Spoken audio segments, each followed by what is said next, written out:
सर्वप्रथम मी इथं अकॅडमीत आलो त्या टायमाला म्हणजे मला इथं काहीच माहिती नव्हती भरती क्षेत्राची, काहीच नाही. त्याच्यानंतर फक्त मेजर सरांनी एकदम भारी मार्गदर्शन केलं मला, की दरवेळेस सांगायचे चुकलं उकलं तरी मी मला आपलं एकदम आई वडिलांसारखं समजून सांगवलं. आणि मी एका वर्षाच्या आतमध्ये भरती झालो, वयाच्या म्हणजे 19व्या वर्षी भरती झालो मी. कारण की योग्य मार्गदर्शन, ते जरी चुकलं कुठं तरी सगळं एकदम भारी आहे. आणि ग्राउंडची सुविधा, त्याची बी जेवण, ते सगळं एकदम बरोबर आहे इथं.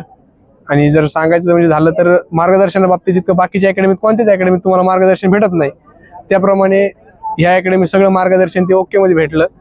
आणि आमच्या अकॅडमीचे ह्यावेळेचे 21 विद्यार्थी भरती झाले. याच्या आधी मुंबई पोलीसला पण जवळपास 20-25 विद्यार्थी भरती झालेले होते. आणि रिझल्टच्या बाबतीत जर म्हणलं तरी सांगायची गरज नाही, ग्राउंड एकदम महाराष्ट्रातल्या टॉप लेवलचं ग्राउंड या करमोर अकॅडमीचं आहे. कारण की ह्या ज्या अकॅडमीच्या ग्राउंडवर ज्याची प्रॅक्टिस होती तो कुठल्याही अकॅडमीच्या ग्राउंडवर ती माघार घेत नाही. कारण की आम्ही ज्यावेळेस पुण्याच्या ग्राउंडला गेलो त्यावेळेस डायरेक्ट ग्राउंडमध्ये ज्या टायमाला मी फर्स्ट टाइम पळवलो त्या टायमाला झाल्या मेजर लोक डायरेक्ट पहिल्या स्टार्टला मला विचारलं की तू करमरच्या अकॅडमीचा आलेला असं विद्यार्थी असेल, कारण ग्राउंड इतकं एक्सलंट मारलं. त्याच्यामुळे सांगतो की ग्राउंडच्या बाबतीत ही अकॅडमी एकदम भारी आहे. जरी समजा कोणाला वाटलं असलं, कारण की 1 वर्षी का आम्ही माझ्या वडिलांसोबत बोलून मेजर सरनी सांगितलं होतं की तुमचा मुलगा 1 वर्षात भरती करून देऊ, कारण की करणार, कारण करून घेण्याची जिम्मेदारी मेजर सरची आहे. एवढंच बोलतो मी.